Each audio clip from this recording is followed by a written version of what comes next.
मित्रों नमस्कार, हमारा नाम है हर्ष तिवारी और आध्यात्म जगत के इस चैनल रामायण बाय हर्ष तिवारी में हम आप सभी का बहुत बहुत स्वागत करते हैं। मित्रों, आज की चर्चा का जो विषय है वो है माता सीता की अग्नि परीक्षा। बहुत लंबे समय से माता सीता की अग्नि परीक्षा पर अनेक सवाल उठाए जाते हैं, अनेक प्रश्न चिन्ह लगाए गए हैं कि कुछ लोग इसके पक्ष में बोलते हैं तो कुछ लोग विपक्ष में बोलते हैं। पक्ष में बोलने वाले बोलते हैं कि ये तो भगवान श्री राम की लीला है, अनेक बातें बोलते हैं। और विपक्ष में बोलने वाले अग्नि परीक्षा के प्रसंग का उदाहरण देते हुए वे श्री राम को स्त्री विरोधी बताने का प्रयास करते हैं। और श्री राम को स्त्री विरोधी बताते हुए वे अग्नि परीक्षा का उदाहरण तो देते ही हैं। वो कहते हैं कि देखो, श्री राम ने माता सीता की अग्नि परीक्षा ली और बाद में फिर परित्याग भी कर दिया, उनका वन में छोड़ दिया उनको अकेला। तो इस प्रकार के आरोप वे भगवान श्री राम पर लगाते हैं। अब जैसा कि हमने थंबनेल में कहा, माता सीता का जो अग्नि परीक्षा का प्रसंग है वो अति रहस्यमयी है, अति विशेष है। तो इसमें विशेष क्या है, क्या रहस्य है, तो आज इसी विषय पर चर्चा होगी।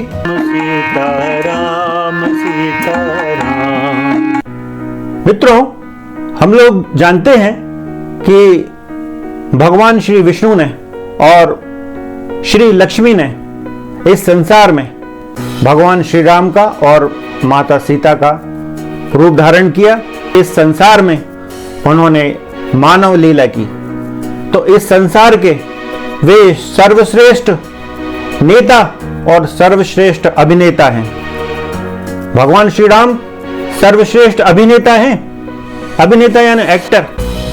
उनकी एक्टिंग में, जिसको हम भगवान की लीला कहते हैं, तो उनकी एक्टिंग में हम इतने खो जाते हैं कि हम उनको साधारण मानव समझने लगते हैं। हम लोग भगवान श्री राम को साधारण मानव समझने लगते हैं और माता सीता को एक साधारण स्त्री समझने लगते हैं। और बस हमसे यही भूल हो जाती है भगवान श्री राम को और माता सीता को समझने में। कुछ लोग अग्नि परीक्षा का यह कहकर विरोध कर देते हैं कि अरे ये तो प्रक्षिप्त है, बाद में जोड़ दिया गया है, भगवान ने कभी सीता की कोई अग्नि परीक्षा नहीं ली, ऐसा कहते हैं लोग। तो सीता परीक्षा को प्रक्षिप्त नहीं माना जा सकता, ये हमारा विचार है। क्योंकि जैसा कि हमने पहले भी निवेदन किया है कि इस रामायण में मिलावट की यदि कोई कसौटी है तो एक बहुत महत्वपूर्ण कसौटी इसी वाल्मीकि रामायण में दी गई है। वो कसौटी क्या है? वो इसी रामायण में जो बालकांड है उसका प्रथम सर्ग जो है, उसमें नारद जी श्री वाल्मीकि जी को लघु रामायण सुनाते हैं। और यही जो लघु रामायण है, यही इस वाल्मीकि रामायण के किसी भी सर्ग, श्लोक अथवा कांड को जांचने की कसौटी है कि वो कांड स्वयं वाल्मीकि द्वारा रचा गया है अथवा वह मिलावटी है।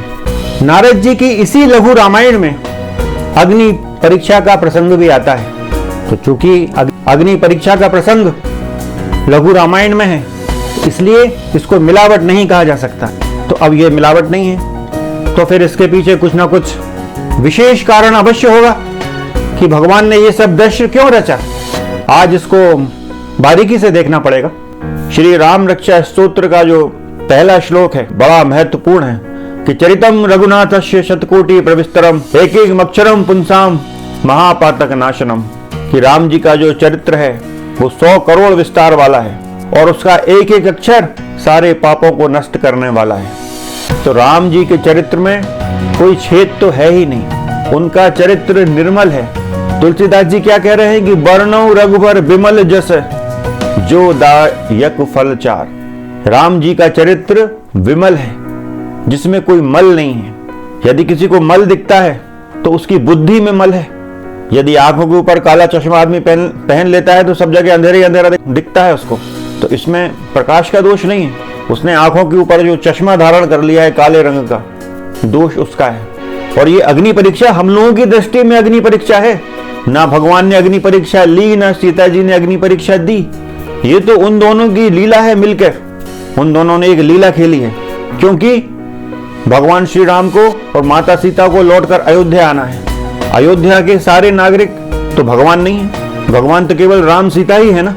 तो उनको जब समाज में लौटना है, हर व्यक्ति ये जानता है कि माता सीता 1 वर्ष तक शत्रु के घर में निवास कर आई हैं, तो उनके ऊपर कोई अनुचित उंगली ना उठे उनके चरित्र पर, इसलिए भगवान ने ये लीला रची, माता सीता ने ये लीला रची। यहाँ कोई परीक्षा अग्नि परीक्षा नहीं हो रही है। वो हम लोगों की दृष्टि में अग्नि परीक्षा हो सकती है, उन दोनों का तो कुछ अलग ही खेल चल रहा है वहाँ। क्योंकि जो स्त्री वहां सीता जी के रूप में विराजमान है लंका में, वो ओरिजिनल सीता तो है ही नहीं, वो सीता का एक प्रतिरूप है जिसको छाया कहते हैं लोग। मौलिक सीता जो है वो तो भगवान श्री राम के पास ही है। अब ये कैसे हुआ?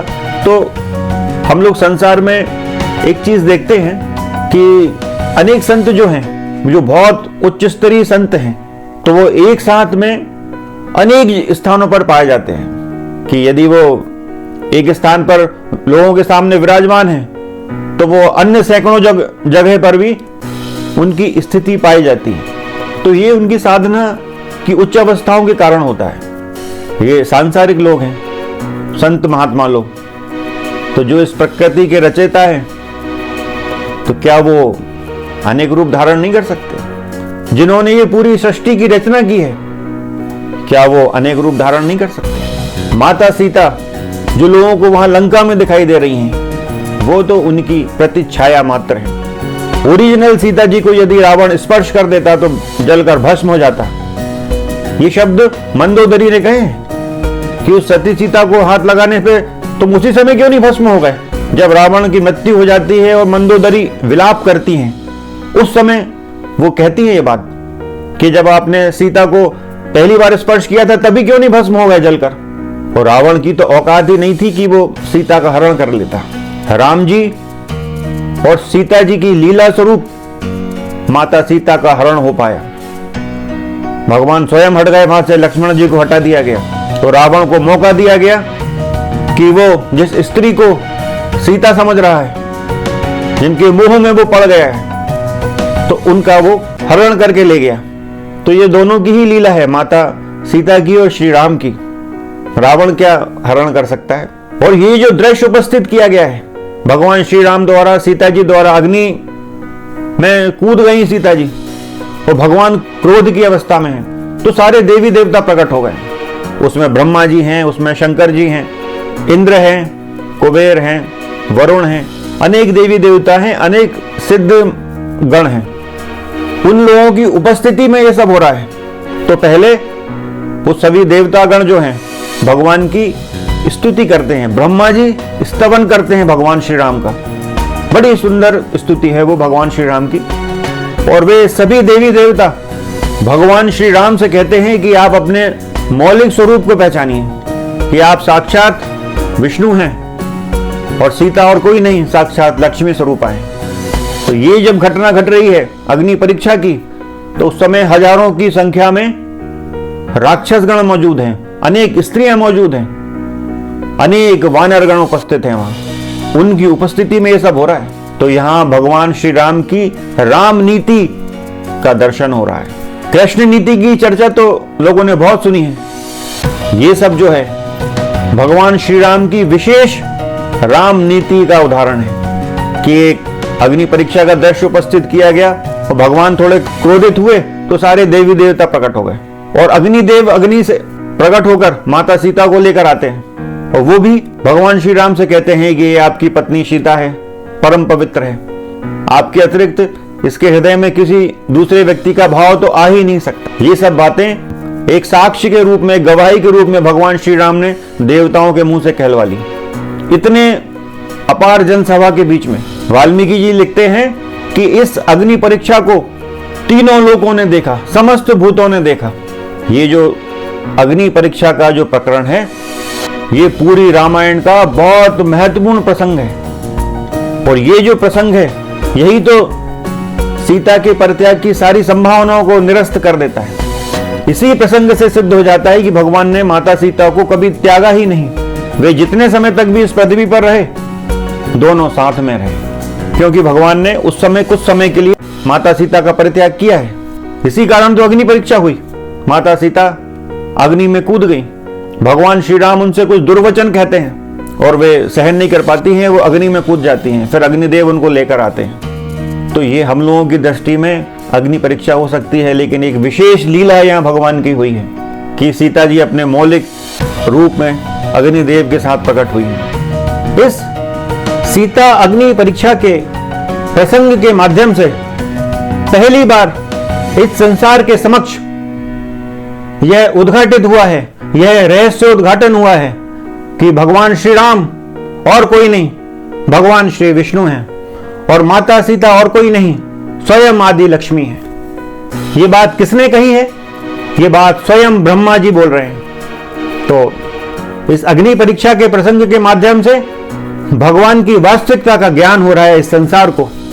अभी तक भी जो भगवान श्री राम के विषय में, उनके विष्णु होने के विषय में जो भी बातें कही गई हैं, वो वाल्मीकि जी द्वारा उनकी दिव्य दृष्टि से देखकर कही गई हैं। क्योंकि अग्नि परीक्षा का जो दृश्य है वो सामान्य लोगों के बीच में उपस्थित हुआ है। वहां हजारों की संख्या में राक्षस हैं, वानर हैं, अनेक स्त्रियां हैं। उन सब के समक्ष ये सब घटनाक्रम घटा है। सामान्य शब्दों में कहें तो संसार के समक्ष ये घटना घट रही है और इस समुचे जन समुदाय के समक्ष ब्रह्मा जी घोषणा कर रहे हैं कि श्री राम, आप अपने आप को पहचानिए, आप अपने स्वरूप को पहचानिए। आप साक्षात परमेश्वर विष्णु हैं और सीता और कोई नहीं है, साक्षात लक्ष्मी हैं। आप अपने स्वरूप को पहचानिए। तो इस अग्नि परीक्षा के प्रसंग के माध्यम से संसार के समक्ष भगवान की वास्तविकता का उद्घाटन हो रहा है। अनेक स्थानों पर वाल्मीकि जी द्वारा अनेक इशारे किए गए हैं कि भगवान श्री राम कोई और कोई नहीं है, साक्षात विष्णु हैं। यहां तो स्वयं ब्रह्मा जी ने कह दिया, स्वयं महादेव उपस्थित हैं, इंद्र उपस्थित है, वरुण है, कुबेर है, अनेक अनेक देवी देवता उपस्थित हैं, अनेक सिद्धगण उपस्थित हैं। वैसे इस वाल्मीकि रामायण में भगवान श्री राम के विष्णु होने के अनेक संकेत किए गए हैं। जैसे भगवान श्री राम युद्ध कांड में ही बोलते हैं कि मैं चाहूं तो अपनी उंगली के अग्रभाग से, मतलब नाखून से, समस्त राक्षसों, दानवों, दैत्यों का विनाश कर सकता हूं। ये भगवान श्री राम एक संकेत दे रहे हैं कि उनके वास्तविक स्वरूप का, कि वो वास्तविक स्वरूप में क्या है। लेकिन इस अग्नि परीक्षा के माध्यम से अब यहां कोई पर्दा नहीं रहा उनके रूप का। भगवान ब्रह्मा जी ने स्पष्ट कर दिया लोगों के सामने, जिस व्यक्ति ने इस रावण को मारा है, देवताओं का संकट को जिसने नष्ट किया है, वो कोई और नहीं, साक्षात विष्णु हैं। तो एक बात तो यह स्पष्ट हो गई कि भगवान राम और माता सीता की वास्तविकता संसार के सामने आ गई। इसमें एक विशेष बात और है कि इस अग्नि परीक्षा के माध्यम से भगवान के इस पृथ्वी पर जन्म लेने का उद्देश्य भी बताया गया है। कि ब्रह्मा जी कहते हैं कि अब रावण का वध हो गया है, अब आप अपने धाम को सिधारिए। तो भगवान के इस धरती लोक पर जन्म लेने का जो उद्देश्य है वो भी इस अग्नि परीक्षा के प्रसंग के माध्यम से स्पष्ट हो जाता है। एक अति विशेष बात और है कि ये अग्नि परीक्षा का जो दृश्य जो घटा है, भगवान ने ये लीला की है, तो इसका एक उद्देश्य और है कि माता सीता जो अदृश्य रूप में भगवान श्री राम के पास विद्यमान है, लेकिन संसार की दृष्टि से उनका जो मौलिक रूप है वो भी अदृश्य है। तो इस लीला के माध्यम से माता सीता को उनके मौलिक स्वरूप में प्रकट कराया जा रहा है। क्योंकि जब राक्षसों के विनाश के लिए भगवान निकले हैं तो माता सीता का जो मौलिक स्वरूप है उसे छिपा दिया गया है और एक छाया सीता का निर्माण किया गया है, एक लीला स्वरूप। क्योंकि माता सीता का हरण होना है, हरण की एक लीला होना है। क्योंकि भगवान श्री राम के जन्म का जो उद्देश्य है वो रावण वध है और रावण वध के लिए माता सीता का हरण होना अति आवश्यक है। और जो ओरिजिनल सीता हैं, असली सीता हैं, जो साक्षात जगदम्बा हैं, नारायणी हैं, दुर्गा हैं, उनको यदि रावण स्पर्श करेगा तो जलकर भस्म हो जाएगा। इसलिए उनके मौलिक स्वरूप को यहाँ छिपा दिया गया है और एक सीता के समान ही दिखने वाली एक छाया सीता का निर्माण किया गया है, जो रूप में, रंग में गुणों में माता सीता के समान ही हैं, लेकिन वो प्रतिच्छाया मात्र हैं, प्रतिरूप हैं, असली सीता नहीं है। तो इस अग्नि परीक्षा के प्रसंग के माध्यम से भगवान श्री राम को माता सीता अपने मौलिक स्वरूप में प्राप्त हो जाती है। तो इस दृष्टि से भी यह बड़ा महत्वपूर्ण प्रसंग है। भगवान श्री राम ने साक्षात ब्रह्म होते हुए भी लोक मर्यादा का ध्यान रखते हुए इस अग्नि परीक्षा का दृश्य जनता के समक्ष प्रस्तुत किया है कि लोगों को यह लगे कि बिना किसी कारण के राम ने सीता को स्वीकार नहीं किया। देखो देखो, अग्नि परीक्षा में सीता उत्तीर्ण हुई है और इस कारण श्री राम ने सीता को अपना लिया। फिर से सारे देवी देवताओं की गवाही मिल गई इस संसार को। इस कारण राम ने सीता को स्वीकार कर लिया, क्योंकि उनको लौटकर अयोध्या जाना है। एक विशेष बात और है कि इस संसार में कोई भी कार्य, शुभ कार्य किया जाता है या कोई भी प्रामाणिक कार्य किया जाता है तो अग्नि को साक्षी मानकर किया जाता है। जैसे विवाह होता है तो अग्नि के 7 फेरे लेते हैं, अग्नि को साक्षी मानकर विवाह किया जाता है। और भी अनेक जो शुभ कार्य हैं वो अग्नि को साक्षी मानकर किए जाते हैं। अब यहां तो स्वयं अग्नि देवता प्रकट होकर माता सीता के पावित्र का प्रमाण दे रहे हैं, उनकी पवित्रता का प्रमाण दे रहे हैं। तो संसार को इससे बड़ा प्रमाण और क्या होगा। स्वयं ब्रह्मा जी कह रहे हैं महादेव की उपस्थिति में, और साक्षात अग्निदेव माता सीता को लेकर आ रहे हैं और कह रहे हैं कि राम, ये मेरा आदेश है, तुम सीता को कभी दुर्वचन ना कहना, क्योंकि ये परम पवित्र हैं। और ये सब बातें इतने विशाल जन समुदाय के समक्ष हो रही हैं। माता सीता की पवित्रता का प्रमाण पत्र सारे लोकपालों ने दिया। ब्रह्मा जी दे रहे हैं, साक्षात शंकर जी उपस्थित हैं, इंद्रादि देवता उपस्थित हैं, भगवान विष्णु के स्वरूप श्री राम माता सीता के चरित्र का प्रमाण पत्र दे रहे हैं। तो ऐसी स्थिति में क्या महान अयोध्या के महान लोग, अयोध्या के नागरिक इन सभी लोकपालों पर संदेह करेंगे कि जो बात ब्रह्मा जी ने कही है, महादेव के समक्ष कही है, अग्निदेव ने जो बात कही है, तो क्या अयोध्या के लोग इन सब लोगों की बात का निरादर कर देंगे और पुनः माता सीता के चरित्र पर संदेह पैदा करेंगे? तो ये तो संभव ही नहीं है। तो इस कारण ये अग्नि परीक्षा का जो प्रकरण है, माता सीता के जो अन्य वर्ष बचे हुए हैं इस धरती पर लीला करने के, उनको भी स्पष्ट कर देता है। और जैसा कि भगवान श्री राम पर आरोप लगाया जाता है कि माता सीता को उन्होंने परित्याग कर दिया, तो इस अग्नि परीक्षा के माध्यम से सीता परित्याग की सभी संभावनाएं समाप्त हो जाती हैं। क्योंकि जब अग्निदेव कहते हैं भगवान श्री राम से कि राम, ये सीता परम पवित्र है, इसके हृदय में आपके अतिरिक्त तो किसी का विचार आ ही नहीं सकता, तो भगवान श्री राम फिर कहते हैं कि मैंने तो इस संसार की रीति को निभाने के लिए सीता को अग्नि में जाने से नहीं रोका, मुझे तो पता है कि सीता परम पवित्र है। और ऐसे ही बातों के अंतर्गत वो अग्निदेव से एक बात कहते हैं। अग्निदेव से भगवान श्री राम की कही गई ये बात अति महत्वपूर्ण है। वो कहते हैं कि जैसे सूर्य से उसका प्रकाश अलग नहीं हो सकता, ऐसे ही राम से कभी सीता अलग नहीं हो सकती। मैं कभी भी सीता का परित्याग नहीं कर सकता। ये भगवान श्री राम ने ये बात अग्निदेव से कही है।